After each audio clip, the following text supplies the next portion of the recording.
I mean, DACA, it's incredible. It's hard to imagine something just more cruel and racist and mean-spirited for the president to do than to announce the ending of DACA.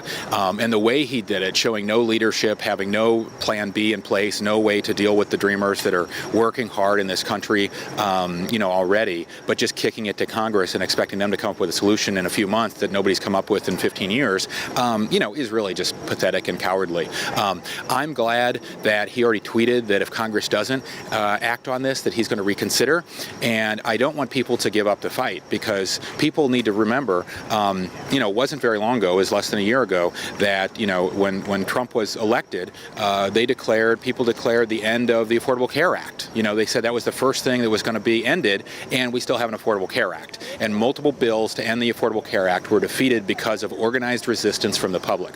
So people need to rise up and speak out and say that we are going to protect the dreamers that are part of our communities and part of our economy right now, and that they're not going anywhere, and that the Congress's aspirations to get rid of DACA and the White House's aspirations are going to be a failure, because I'm confident the public's going to rise up against it. We're trying to get out the message consistently since the election that, in Montgomery County, regardless of what's happening in other jurisdictions and regardless of the message that people get from the White House and Congress, that people here are welcome and people are safe. And while we can't always, stop an ICE raid necessarily, they're relatively few and far between. We have an awful lot of, immigrants in our county.